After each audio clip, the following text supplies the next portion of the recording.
Wildcats. Rar. Rar.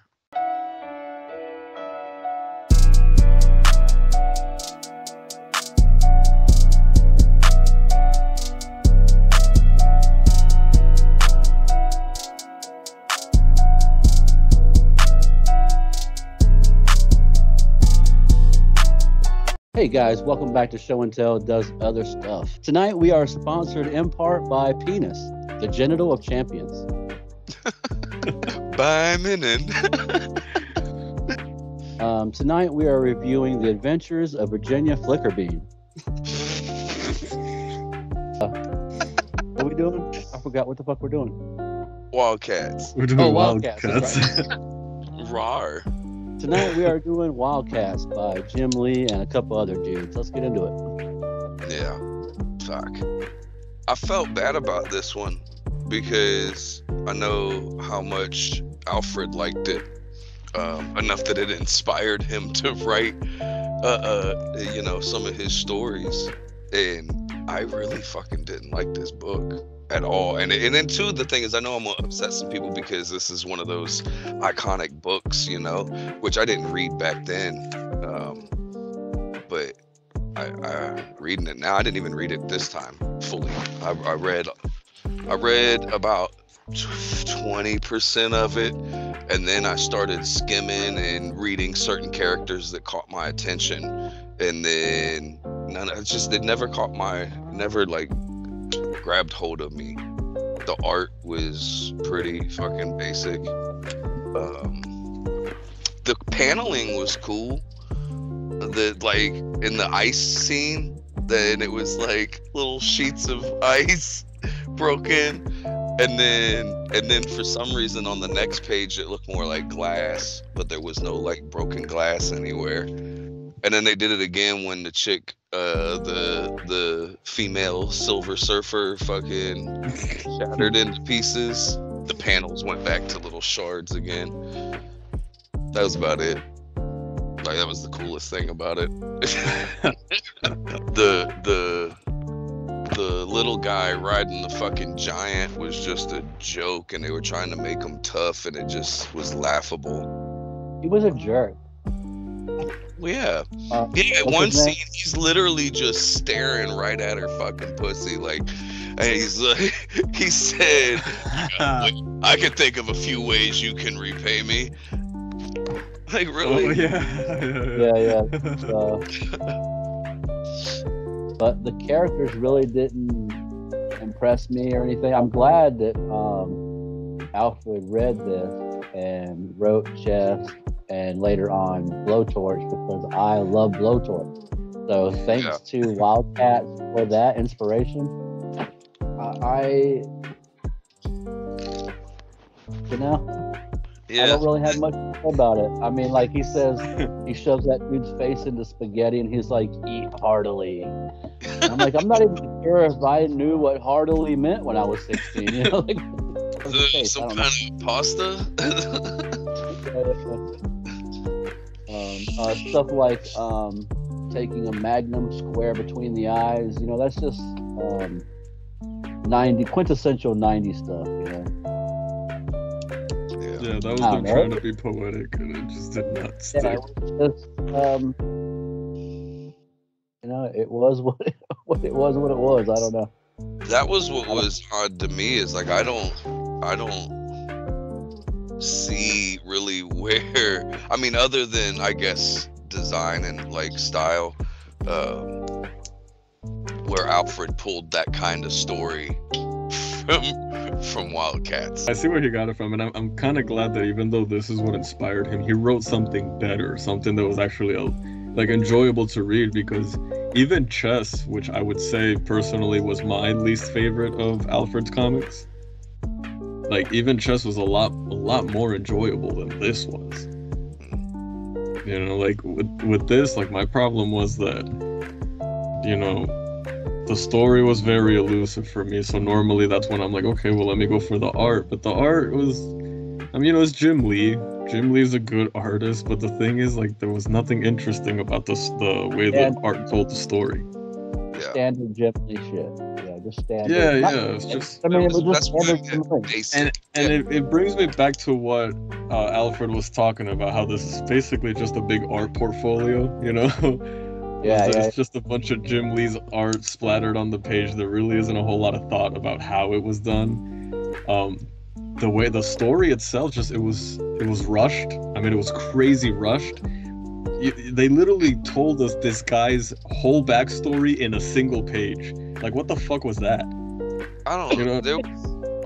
I felt like it was too much dialogue information for it to be what you're saying, how it was like just a portfolio of art. Man, tell a shorter story, bro. Like, and we'll flip through the pages and be like, that was pretty cool, maybe, you know? But that's the problem again. The story was rushed. They were trying to cram way too much into way too little. That whole part where she first appears to him and tells him, and through exposition and dialogue, his entire backstory in one panel. Like, no, I'm sorry, that's fucking lazy is what it is. No follow-up questions. Yeah, no follow-up questions, nothing like that. And then his character was not consistent through the comic either, because at first they make him seem like he's this diamond in the rough, but then all of a sudden he's this asshole. You know? Yeah, I didn't understand his character at all. That didn't make sense to me. And then why did it take me to page 10 to figure out that this guy was, you know, on the shorter side? Like, I didn't realize that until page 10, when, like, after he gets hit by the car, that I'm like, oh, wait a second, this guy's a midget. Like, I was gonna say, I'm going for that, because I'd have been like, dude, you talk to me like that again, midget or not, and I'm tossing your ass. Oh, that didn't sound right. I didn't mean toss your ass. I mean, I'm tossing you as a midget. I'm going to tell you, this is how well the story was told. I didn't realize that was the same guy. Oh, really? That didn't make sense to me. I didn't see that. Some guy in the gutter, and then all of a sudden there was this dude. Yeah, but he was full length, bro. Like we laid in the homeless dude. Indicate that. He was. Right. You can see he's got all his legs. They're fully length, bent, and laying balled up, and like that's a full size man. And then this other guy getting shaved is with fucking, what's he got? Cucumbers on his eyes, like a little bitch. Yeah. That's the thing, they referred to him as Mr. Marlowe, which is the same name as the guy who was in the penthouse. You know, maybe it's his little brother. I don't know what point is. If this was the same character, it didn't make sense. You know, like you gave me first, you gave me Aladdin, and then you gave me Tony Stark. I'm not following you. I appreciated seeing the Twin Towers. You don't get to see them very often. They were in the panel there. Missed it, and they made a reference to Wayne's World. Monkeys flying out of my butt. Oh yeah. So I enjoyed those two things. Back to the over, like, too much words. She's getting fucking shot or ripped apart or something. I don't remember what the fuck happens, but she like explodes. And as this shit's happening, she's just calmly narrating each step. Like, and then my body starts to rip apart, and I slowly slip into well, that I think, in all fairness, in that part, she was narrating what happened to him. Like, she was speaking to him and telling him what happened, and the art was just showing you as she was telling him. So like those two things weren't happening at the same time. I skimmed. I didn't know that. Yeah. And that part, she's like telling him the story of what she experienced when that happened. But they did a centerfold pages too. What was up with that shit? See, I mean, those are cool. Like, normally when they do those, they do something pretty cool. But like with this one, it was just a very random part of the story. There was nothing really exceptional about it. Nope, it was all chicks and fucking almost no clothing. Everyone, go back and look. Every one of the fucking 2-page spreads, the ones that you had to turn sideways, there was like 4 times they did 2-page spreads in different orientations, and then all of them were fucking half naked women. Made them as big as they could. My favorite part in the comic was finding these in there. These character cards for Voodoo and Drifter. That is cool. I thought that was pretty cool. And those are helpful because otherwise, this is one of those stories with like other Marvel and DC where they tend to just kind of introduce these crazy ass characters with like no explanation. Like they're just like an everyday person. Mm-hmm. And like that's something else that I don't really enjoy about these types of stories is like, oh, okay, so what's this guy and he has some kind of superpower and I know nothing about it. Like it doesn't like it's too sudden for me. And I really don't know how often that happens because I never bought a comic when I was a kid. It was my cousins or friends had comics and I had comics, you know what I mean? So I'd never seen a card like that in a comic. So I'm not really sure how common it is because like I said, I never bought them, but seeing that and it's from 94, that thing's, over 30 years old. Right. And it's in good shape. The cards are in great shape. So I was really impressed to see that. And I had never seen it before because like I said, I was 4. That's pretty dope. Well, yeah, that's Wildcats. Story sucked, art was okay, and visual storytelling told no story. I think that I am too old for 90s comics. I think that I believe that in the 90s, when I was that young and in that mind frame as a young kid, I would have enjoyed it. And like I said last week, when we were talking about Superman, that nostalgia would have rode with me, and I would still enjoy it today because of how much I enjoyed it when I was younger, like the pirate movie. You know what I mean? See, and that just kind of made me. That kind of just made me think of something that maybe all of this, our problem with DC and Marvel, is just that it's demographic. Like maybe they're not writing for 40-year-old men. You know what I mean? So we're not gonna enjoy it as much as we were when we were 15 and 16, and they've just not stopped writing for that demographic. And we've gotten older, and no matter how new their shit gets, it's still for that same group of kids. It's not for us. Right, and then that's where the independent is sticking out to us more, I think, because it's more real stories. Yeah. Right, they're writing for grown-ups. Yeah. Right. And though Alfred was inspired by this 90s stuff, his stuff isn't written that way. Right. The second issue, Danny, you need to read both of them. But it's very emotional. It's more. The second issue is, far more emotional than you expect it's gonna be. It's not like it has that Roadhouse ground level feel that he was going for, but it's a far more emotional at the end. You know what I'm saying? It has. I'm not giving any spoilers, but you guys should definitely read that as soon as you get a chance. It ends a lot better than what you think it's going to from reading the second one. Not better, but it goes in a different direction. You're not expecting it. You know what I mean? Yeah. So you guys check that out. My thing about the 90s stories is that I really enjoy the style of storytelling that movies had in the 90s. Like, these like detective stories. It was like some detective trying to solve some mystery about some murder, and there were a lot of movies like that in the 90s, and they all had this style of storytelling that I always really liked.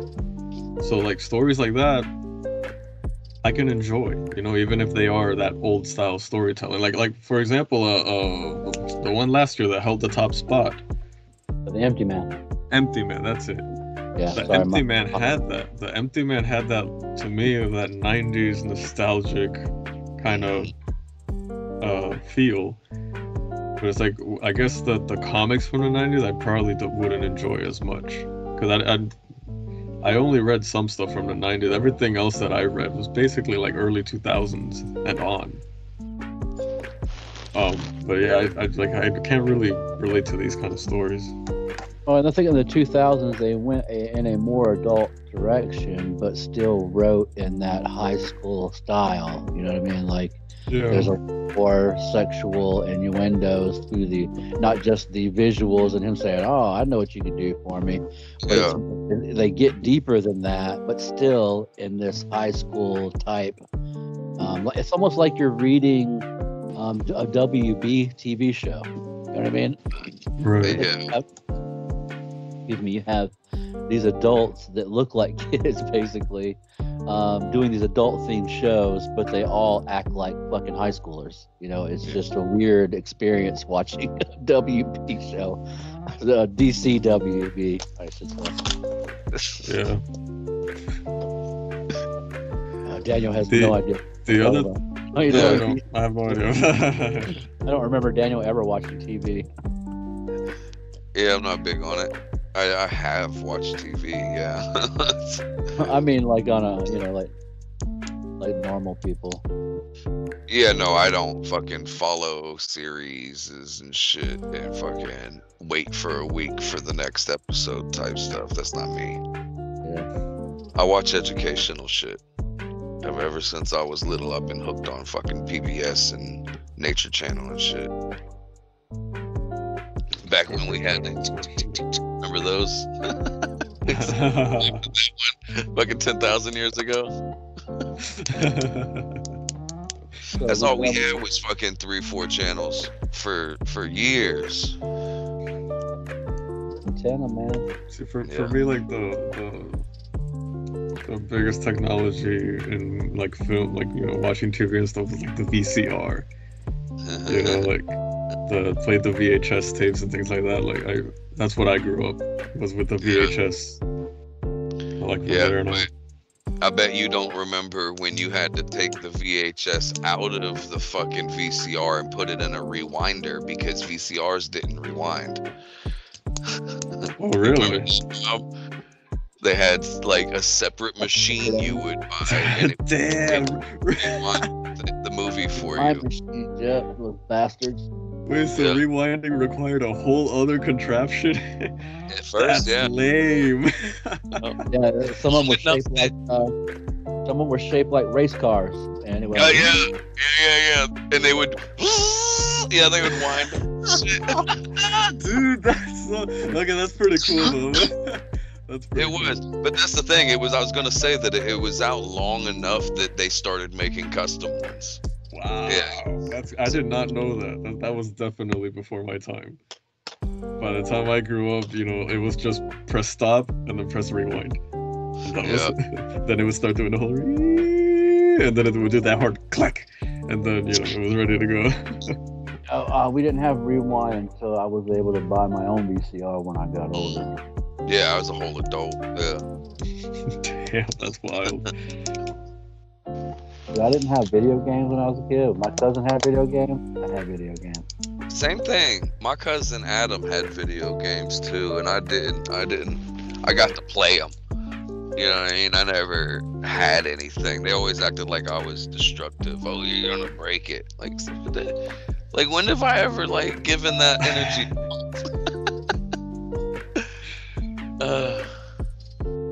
Often, I guess, if we're being honest. I think it's a boy thing. Yeah, little boys are just like that. My boys are, they're destructive as hell. Even at 12, I can't get an Atari, bro. Like, come on. Dude, I got a pickup truck, a Tonka pickup truck for Christmas. And I beat the shit out of that fucking truck to give it some character. I'm out there with a hammer, hitting the fucking fender and shit, and give it up. And my mom is like, "Boy, what the hell are you doing?" And my papa's like, "You leave that boy alone. He's giving his truck some character." Yeah. Nobody's gonna want to walk up in the yard and take my beat up ass little truck either. Yeah, that's true. We live in a bad neighborhood, man. They take anything out of it. Yeah. For real, just cause. Motherfuckers steal rakes and shit. Like, why are you taking the rake. You're not gonna go use it. You're a fucking thief. You're not gonna go work, motherfucker. Like, oh, I got a job coming up this weekend. Fuck out of here. And then there's the hey, that's my cousin's bike. Got a lot of that shit. Damn. You know, if they ever walk up to you and be like, "Hey, man, let me hold that," you finna get robbed. You better turn around, man. You finna get robbed. If anybody has, let me hold that for a second. Like, the next thing that's coming out is a knife. Yeah, or oh damn, those are nice. What size are those? Yeah. Let me see him from the back. Oh yeah, Bob. What? The goat. He wants to see him from the back. I like the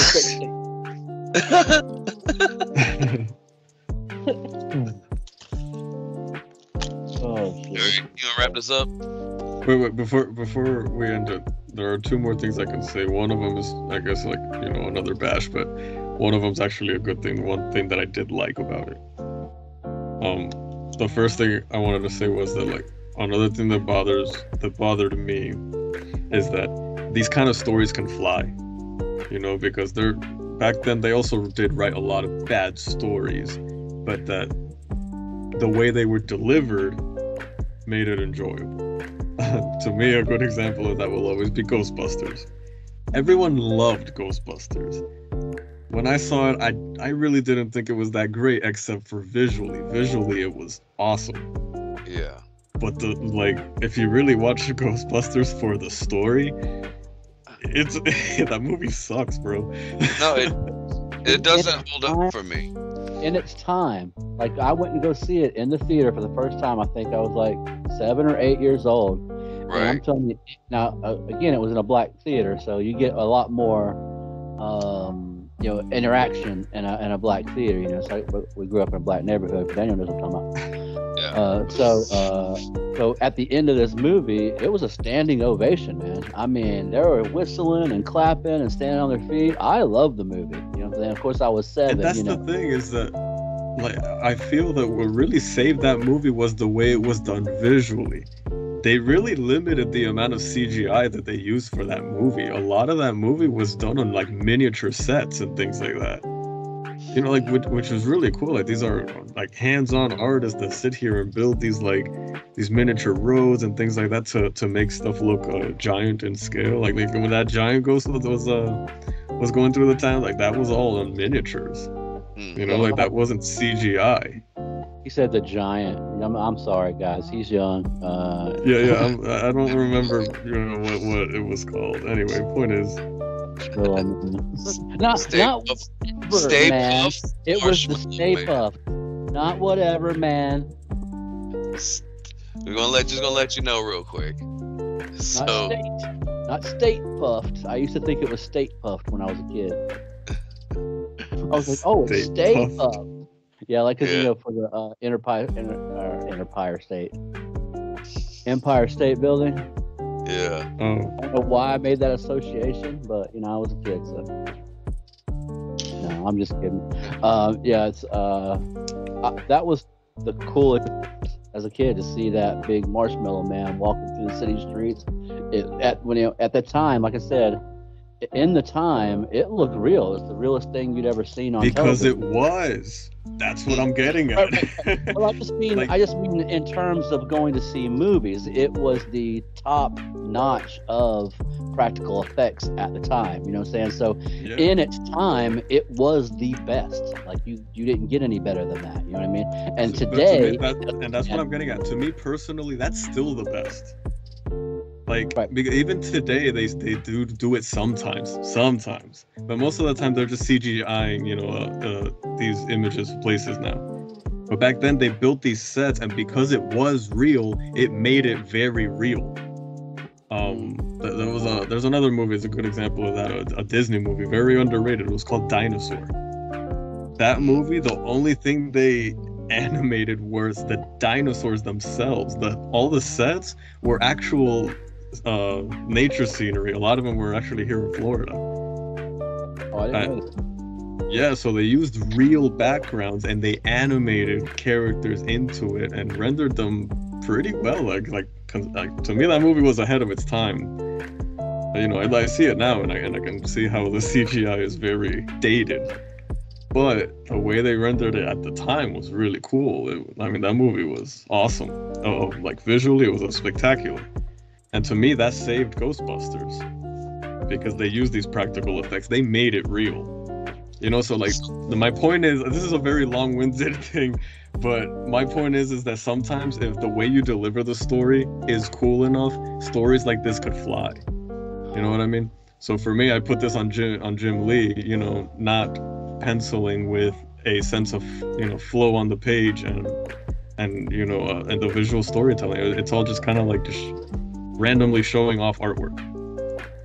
And you know, that's one thing.